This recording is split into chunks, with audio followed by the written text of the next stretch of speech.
السلام علیکم ورحمۃ اللہ وبرکاتہ۔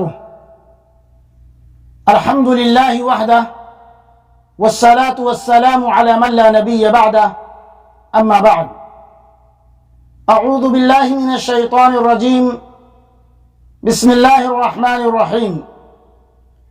وتعاونوا علی البر والتقوى ولا تعاونوا علی الاثم والعدوان۔ سورہ المائدہ آیت نمبر 2۔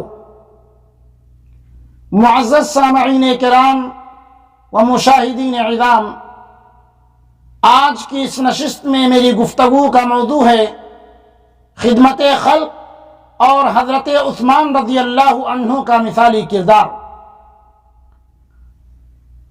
یہی ہے عبادت، یہی دین و ایمان، یہی ہے عبادت، یہی دین و ایمان کہ کام آئے دنیا میں انسان کے انسان۔ میرے بھائیوں، اللہ رب العالمین سورہ المائدہ کی آیت نمبر 2 کے اندر ارشاد فرماتے ہیں کہ اے ایمان والو، نیکی اور پرہیزگاری کے کاموں میں ایک دوسرے کا تعاون اور مدد کرو، اور گناہ اور برائی کے کاموں میں ایک دوسرے کا تعاون نہ کرو۔ اسلامی تاریخ میں خدمت خلق کی بے شمار مثالیں موجود ہیں۔ انہی میں سے ایک واقعہ مسلمانوں کے تیسرے خلیفہ حضرت عثمان رضی اللہ عنہ کی شخصیت سے متعلق ہے۔ حضرت عثمان غنی رضی اللہ تعالی عنہ نے تمام زندگی اپنا مال اللہ کی راہ میں خرچ کیا اور لوگوں کی مدد کی۔ تاریخ کے حوالے سے پتہ چلتا ہے کہ نبوت کے 13ویں سال جب مسلمان مکہ سے ہجرت کر کے مدینہ پہنچے تو وہاں پینے کی پانی کی بہت قلت تھی۔ لوگوں کو میٹھے پانی کے لیے دور دراز مقامات کا سفر کرنا پڑتا تھا۔ مدینہ منورہ میں میٹھے پانی کا ایک کنواں تھا، اور وہ بھی ایک یہودی کا تھا جو مسلمانوں کو پانی مہنگے داموں فروخت کرتا۔ میرے بھائیوں، اور اس کنویں کا نام بیر روما یعنی روما کا کنواں تھا۔ اور پریشانی کے عالم میں مسلمانوں نے رسول اللہ صلی اللہ علیہ وسلم سے فریاد کی۔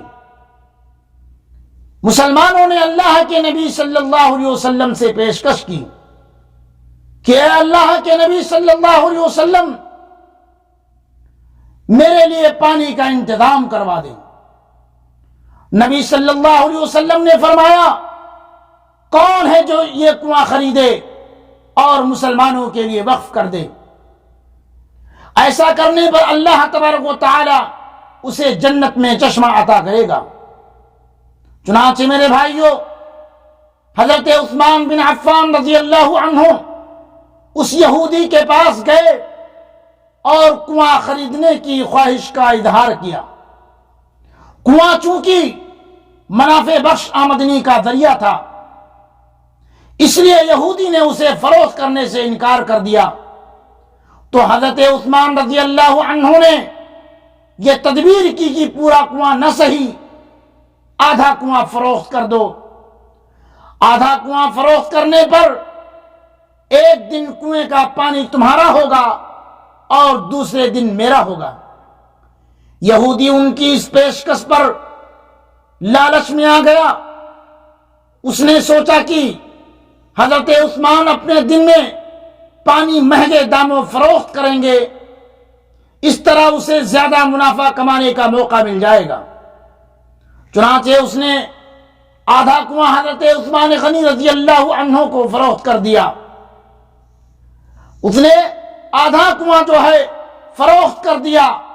سیدنا عثمان غنی رضی اللہ عنہ نے وہ کنواں اللہ کی رضا کے لیے وقف کر کے اپنے دن مسلمانوں کو کنویں سے مفت پانی حاصل کرنے کی اجازت دے دی۔ لوگ حضرت عثمان غنی رضی اللہ عنہ کے دن مفت فری میں پانی حاصل کرتے اور اگلے دن کے لیے بھی ذخیرہ کر لیتے۔ یہودی کے دن کوئی بھی شخص پانی خریدنے نہ جاتا۔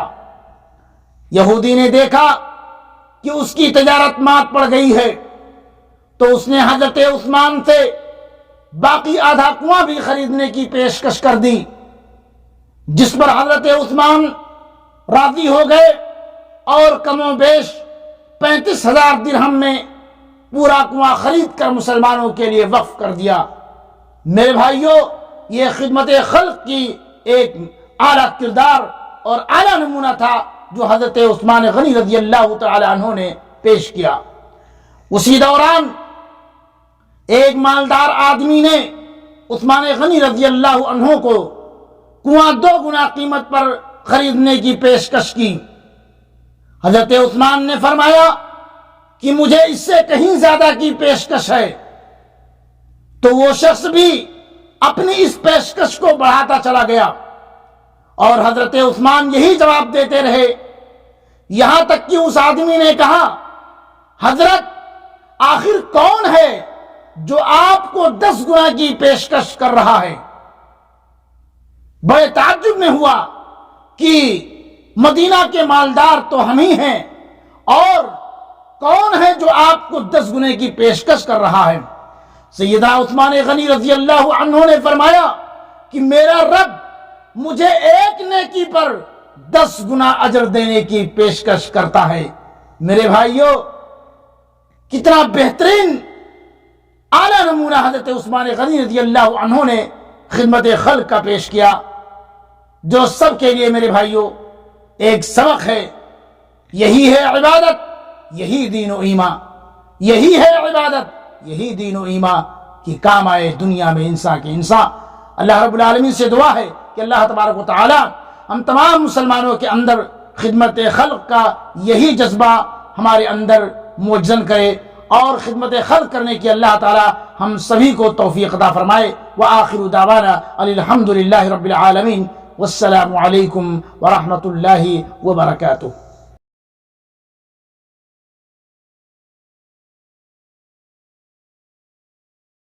دینی خطبات و دینی تقاریر اور اسلامی معلومات کے لیے ہمارے سوشل نیٹ ورک شیخ رفیع اللہ علیوی کو فالو کرنا نہ بھولیں، اور اپنے دوست احباب کے ساتھ بھی ضرور شیئر کیجیے۔